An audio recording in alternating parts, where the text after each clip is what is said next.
On a connu la violence, la pauvreté, on a allé au resto du cœur, on s'habille avec le secours catholique. Moi, ils ne peuvent pas m'attaquer sur ces trucs-là, sur la légitimité, sur la misère. Moi, j'ai connu la vraie misère. Ma famille, c'est le lumpen prolétariat. C'est pas des bourgeois en Afrique comme Obono, comme Boutelja. C'est le lumpen prolétariat algérien qui est venu. Est-ce que c'est un concept véritable? Est-ce que la France est islamophobe? Je refuse même de parler de ce mot parce que c'est un mot piégé à partir du moment où vous l'utilisez, même pour dire je ne suis pas islamophobe, ou même pour dire l'islamophobie n'existe pas, vous êtes déjà dans leur piège humain. Il n'y a pas d'ethnie musulmane. C'est pas dur d'être musulman, on essaie de faire croire ça parce qu'il faut qu'il y ait le feu pour que les gens commencent à penser en termes de musulmans et qu'ils combattent. C'est pas dur d'être musulman. Vous pouvez pratiquer le ramadan dans les écoles publiques. Vous pouvez retirer, on retire le signe religieux, vous le remettez en sortant. Bonjour. Vous êtes enseignante en histoire-géographie, vous êtes une militante féministe et vous avez publié cette année « Laissez combattre le voilement » aux éditions du Cerf. Vous venez de recevoir le prix spécial de la laïcité au voile. J'y suis opposée comme citoyenne, j'y suis opposée comme femme, j'y suis opposée comme enseignante, j'y suis opposée comme féministe. Voilà, parce que le féminisme, c'est éminemment politique. Et puis, j'y suis opposée parce que c'est quand même ma culture. Le patriarcat arabo-musulman, c'est quand même ce que je connais le mieux. Et je dis plutôt le voilement, c'est-à-dire l'acte d'exiger des femmes qu'elles restent à une place prédéterminée, c'est la mère des batailles. C'est le voile, qu'il soit porté volontairement ou non. C'est que la femme est un organe génital total. Sortir, et sur liberté conditionnelle, elle peut sortir si elle consent à s'inscrire dans les règles établies par les hommes. Comme à tous les patriarcats, juifs, chrétiens, musulmans, la femme doit être vierge, la femme doit être discrète, et la femme doit être pudique. L'islamophobie, c'est pour introduire le délit de blasphème. C'est pire. L'islamophobie, c'est fait pour créer et coaliser la communauté musulmane. En France, la communauté musulmane, elle se vit au niveau individuel du quartier. Ils veulent s'enrichir. Hein. La FI n'a pas compris ça parce que c'est des bourgeois gauchistes. Paraît qu'on est en guerre, l'économie a peur. Dès qu'on sort ce compris tout le plat de leur assiette, laissant les assiettes des autres vides, et qui est dans tout, disent avec une bonne figure, une bonne conscience, nous qui avons tout, on est pour la paix. On va dire encore pour que certains se réveillent. Juste de renoncer à certains droits. Pas par traîtrise, bah, ça veut dire qu'ils ont gagné. Ça veut dire qu'ils ont gagné. Ça veut dire qu'ils ont gagné. Que certains droits, nous pourrions y renoncer par moment, d'une façon proportionnée, pour que la fraternité puisse... Non, ça suffit. Ça ne peut pas se passer comme ça. Pourquoi ces gens-là, on ne les met pas à la porte? Pourquoi ces gens... Alors, excusez-moi, mais vous faites quoi dehors, vous, en fait? Parce qu'il y a couvre-feu pour tout le monde. Ben, je prends même mon chien. Non, parce que depuis que j'ai entendu qu'il y aura un nouveau confinement, je prends les devants, moi. Donc j'achète un chien, puis quand il y aura le déconfinement, je lui rendrai sa liberté sur une aire d'autoroute. Ah, le chien. Alors en tout cas, si vous avez besoin de moi, n'hésitez pas, monsieur l'agent. J'ai pas mal d'informations, j'habite juste à côté. Et merci pour tout ce que vous faites, monsieur l'agent. Et surtout, si tu vois des gens sans masque, tu attaques. Allez, viens, Castex. Ok. Il se passe quoi ici? Bah, il se passe que monsieur, là, pas rentré chez lui. Lui, il rentre du travail et vérifie son attestation. D'accord. Solvable? Ah oui, bah, je vous l'avais dit. Par contre, là, le monsieur, il a fait quoi? C'est quoi son travail, là? Comédien. Ouais. D'accord. Bon bah tu me verbalises tout ça. Hein? Mais pourquoi? Oui parce que comédien, vous voulez faire du télétravail, il fait ça d'abord. C'est parfait. Et c'est dégueulasse? Non monsieur, c'est l'état d'urgence. Voilà. Hop là, tenez. 135 €, c'est même pas ce que j'ai gagné aujourd'hui. Eh ben voilà, c'est une bonne soirée. Ouais. Je viens de verbaliser 2 mecs là qui avaient un train supprimé, je sais pas quoi. Merci la SNCF. Ouais bah je les remercie tous les soirs. Si on a verbalisé comme ça, il y a moyen qu'on arrête l'épidémie. Sérieux, ça sera un peu grâce à nous.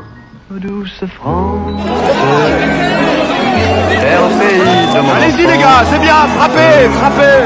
Vas-y, mais frappe. Bercé de tendre insouciance, je t'ai gardé dans mon cœur.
Tell me